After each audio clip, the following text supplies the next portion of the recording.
হেজবুত তাওহীদ নামে হেজবুত শয়তান আমাদের ঈমানকে নষ্ট করবে, ঈমানকে হরণ করবে।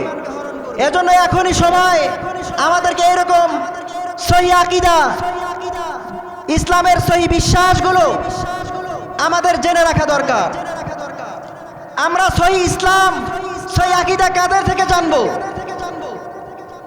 হেজবুত তাওহীদের যিনি প্রতিষ্ঠাতা, তার নাম বাইজিদ খান পন্নী। উনি টাঙ্গাইল জেলায় জন্মগ্রহণ করেন। 1995 সালে এই হেজবুত তাওহীদ প্রতিষ্ঠা করেন। উনি একজন হোমিওপ্যাথিক ডাক্তার ছিলেন। ইংরেজিতে পড়াশোনা করেছেন, কলকাতায় পড়াশোনা করেছেন এবং বগুড়ায় আজিজুল হক সরকারি কলেজে পড়াশোনা করেছেন।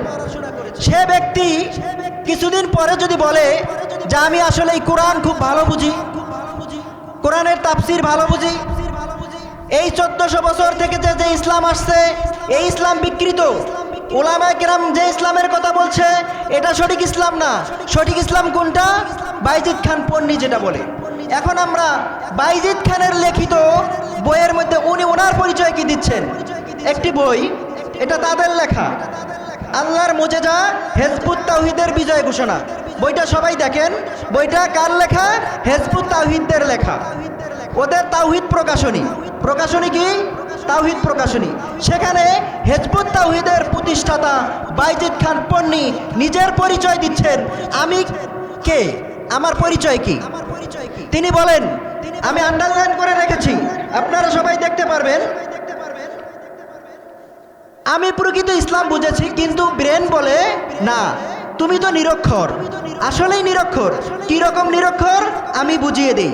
এ বক্তব্যকার বাইজিদ খান পন্নী নিজে বলছে, আমি বাংলা জানি যতটুকু জানা দরকার মানুষের, ইংলিশ জানি যতটুকু মানুষের জানা দরকার, আরবি জানি না, আরবিতে আমি নিরক্ষর। কারণ সে একজন কলেজ পড়ুয়া, কলেজের মধ্যে কেমন আরবি ওটা তো সে জানে। সে নিজে বলে, নিজের বক্তব্য, নিজের লেখা, আরবিতে আমি নিরক্ষর। ঠিক আক্ষরিকভাবে নয়, কিন্তু আমি আরবি জানি না। সে বলতেছে আমি আরবি জানি না। আবার বলতেছে যে 1300 বছর থেকে চলে আসা যে ইসলাম, এই ইসলাম বিকৃত, এটা সঠিক ইসলাম না। তাহলে দেখেন, সে তার দাবির পক্ষে দলিল পেশ করতে পারলো না। নিজের পরিচয় দিয়ে সে নিজেকে একজন নিরক্ষর দাবি করলো, আরবি জানে না। আবার পক্ষান্তরে সে আরবি সম্পর্কে, সে কোরআন হাদিসের নাকি সঠিক ব্যাখ্যা সে জানে। কলেজ পড়ুয়া, তার থেকে আপনারা কি ঈমান আকীদা গ্রহণ করবেন, না হক্কানি আলেমদের থেকে গ্রহণ করবেন?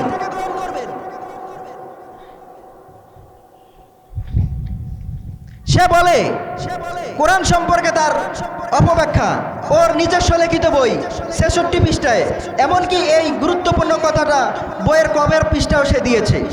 বইয়ের কভার পৃষ্ঠায় কোন লেখা দেয়? সবচেয়ে গুরুত্বপূর্ণ একটা হাইলাইটস কথা দেয় না? সে বলে সত্যি পবিত্র কোরআনে আকীদা শব্দ নেই, মুজেজা শব্দও কোরআনে নেই, কিন্তু ভয়ঙ্কর গুরুত্বপূর্ণ ওই আকীদার মতোই প্রায় ভয়ঙ্কর গুরুত্বপূর্ণ লেখা। তা সত্ত্বেও সে বলে মুজেজার বদলে আয়াত আছে, এটা হচ্ছে তোমার সিগনেচার। আল্লাহ, এটা হচ্ছে তোমার সিগনেচার, যা দেখে ব্যাংক তোমাকে না দেখেও টাকা দিবে, তেমনি এই আয়াত আল্লাহর সিগনেচার। সেদিন আল্লাহ 3টা জিনিস সিগনেচার করেছে। সে বলে হেজবুত তাওহীদ সম্পর্কে আল্লাহ 3 কথার উপরে সিগনেচার করেছে। হেজবুত তাওহীদ হক, তার লিখিত বই বলে ইমাম হক, এবং হেজবুত তাওহীদ দিয়ে 70 দিন প্রতিষ্ঠিত হবে।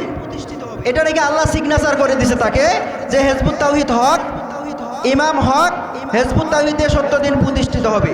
সে বলতে চায় পরোক্ষভাবে আল্লাহ তার কাছে ওহী পাঠায়। কারণ আল্লাহ সরাসরি কারোর সাথে কথা বলে? আল্লাহ ফেরেশতার মাধ্যমে রাসূলের সাথে কথা বলেছেন, আল্লাহ মূসা আলাইহিস সালামের সাথে কথা বলেছেন। আর সে বলে আল্লাহ তার সাথে 3 বছরে সিগনেচার করেছে। একথা তার লিখিত বইয়ে। আমাদের লিখিত বই লিখলে তো বলবেন যারা, ওরা নিজেরা বানায় লিখছে। ওদের বই, ওদের প্রকাশনী, ওদের বাইজিদ খান পন্নীর লেখা আল্লাহর মুজেজা হেজবুত তাওহীদের বিজয় ঘোষণা, এটা ওদের বই থেকে বলছি। এই এক বই গেল।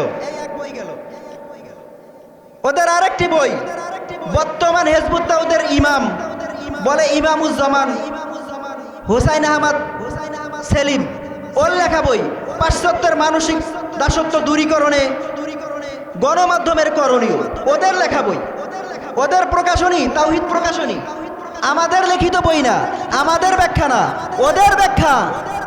তাহলে তো আমাদের কোনো সুযোগ নেই অপব্যাখ্যা করার।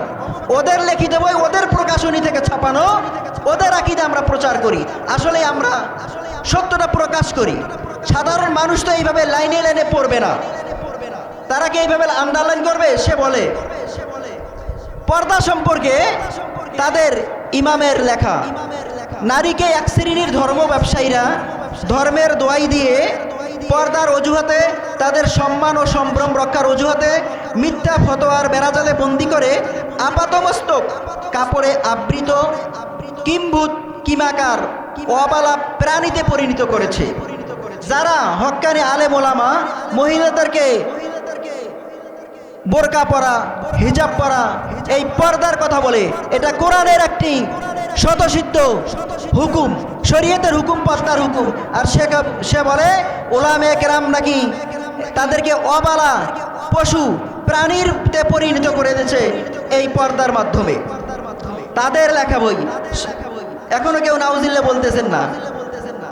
তাদের লেখা বই, আরেকটি বই ইসলামের প্রকৃত রূপরেখা, লেখক মোহাম্মদ বাইজিদ খান পন্নী, দেখতেছেন বাইজিদ খান পন্নীর লেখা বইটা তাদেরই প্রকাশনী থেকে।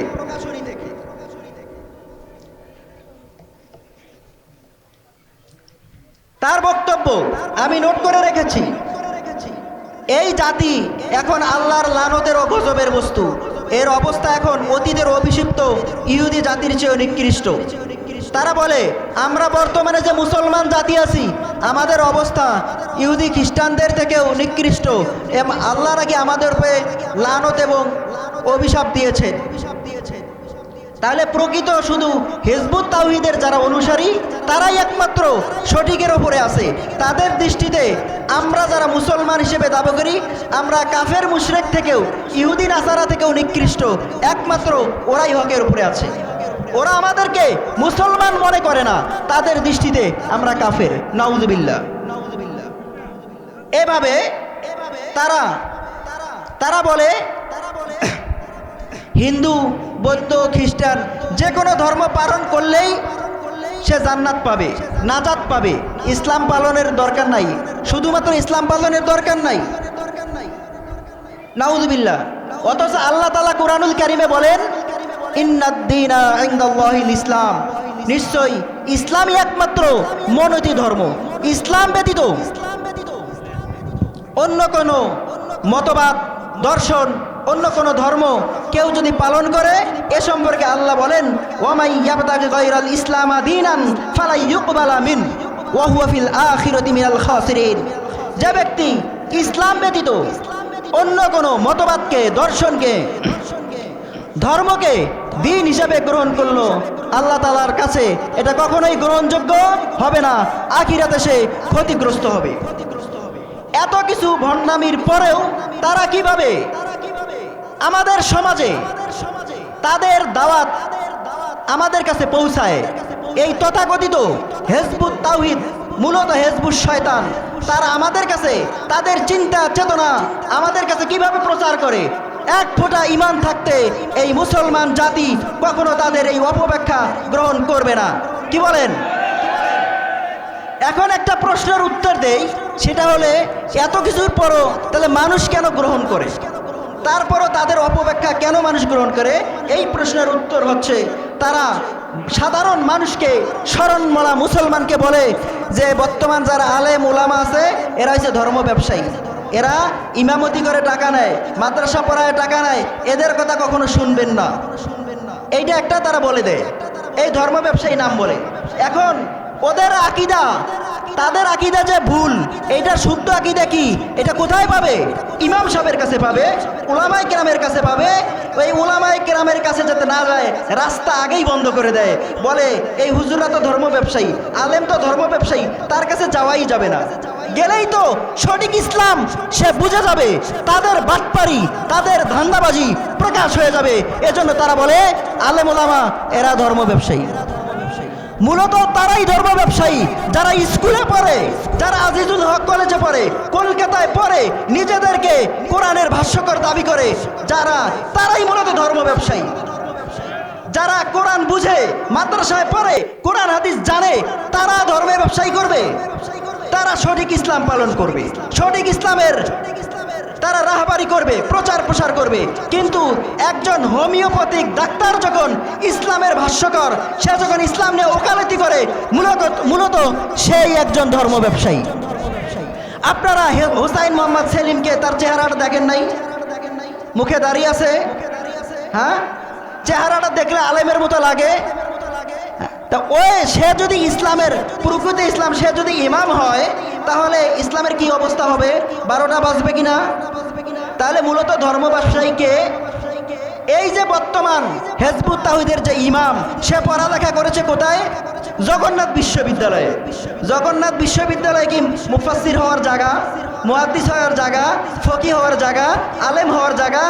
ও আলেম না হয়ে জগন্নাথ বিশ্ববিদ্যালয়ে পড়ে কোরআনের ব্যাখ্যা করে, তাহলে ধর্ম ব্যবসায়ীকে আলেমরা না এই ইমামুজ্জামান হুসাইন মোহাম্মদ সেলিম সেই একজন ধর্ম ব্যবসায়ী? আমরা এই রকম ধর্ম ব্যবসায়ী যারা নিজে স্কুল কলেজে পড়ে, নিজে একজন আলেম হিসেবে দাবি করা, কোরআনের ভাষ্যক হিসেবে দাবি করা, মূলত সে প্রকৃত সেই ধর্ম ব্যবসায়ী। এরকম ধর্ম ব্যবসায়ী থেকে আল্লাহ আমাদের সকলকে হেফাজত করুক। বললে একটা একটা করে, ওদের অসংখ্য বই আমার কাছে আছে, তাদের লিখিত বই একটা একটা করে বললে ঘন্টার পর ঘন্টা যাবে। এখানে আরও বিজ্ঞ ওলামায়ে কেরাম আছে, তারাও আলোচনা করবেন। আরও বিস্তারিত জানার দরকার হলে আপনারা ওলামায়ে কেরামের সাথে কথা বলবেন। তাদের যদি কোনো লিডার থাকে যে আপনাদেরকে বোঝানোর চেষ্টা করে যে আমরা সহিহ ইসলাম বুঝি না, ওরা মনে করে এই কোরআন এখন আর আসল কোরআন নাই, কোরআন নাকি এটা নকল হয়ে গেছে, অথচ আল্লাহ বলে যে এই কোরআন এটা হেফাজতের দায়িত্ব আমার, আর তারা বলে বিকৃত। তারা মূলত এই কোরআনকেও বিশ্বাস করে না। তারা আল্লাহকেও কি প্রশ্নবিদ্ধ করছে। আল্লাহ বলে এই কোরআনের হেফাজতের দায়িত্ব আমার, আর হেজবুত তাওহীদ বলে কোরআন বিকৃত হয়ে গেছে। 1300 বছরে কোরআন বিকৃত। অন্যান্য ধর্ম যেমন ইহুদি ধর্ম, খ্রিস্টান ধর্ম বিকৃত হয়েছে, তারা মনে করে কোরআন এটাও বিকৃত হয়ে গেছে। আর শুধুমাত্র ওই যে 3টা সিগনেচার করছে হেজবুত তাওহীদ সত্য, এটা নাকি আল্লাহ সিগনেচার করছে। মূলত সে নিজেকে ওহী তার উপরে অবতীর্ণ হয় এটা দাবি করেছে। এ কথা সে বলেছে 2008 সালে তার উপরে নাকি ওহী আসছে। নাউজুবিল্লাহ। আল্লাহ তাআলা আমাদের এরকম হেজবুত তাওহীদের ঈমান বিধ্বংসী আকীদা থেকে আমাদেরকে হেফাজত করুক, প্রকৃত ইসলাম জানার, বুঝার, মানার তৌফিক দান করুক। এমনকি ওলামায়ে কেরামের সাথে আমাদের সম্পর্ক আরও যাতে মজবুত হয়। অনেক সময় তাদের এই বিভ্রান্তি ওলামায়ে কেরাম সম্পর্কে ধর্ম ব্যবসায়ী বলে, ওলামায়ে কেরাম থেকে তারা দূরে রাখতে চায় আপনাদেরকে। তারা চায় আপনারা যাতে ওলামায়ে কেরামের আশেপাশে না যান, জানলেই তো এই হেজবুত তাওহীদ আর টিকে থাকতে পারবে না।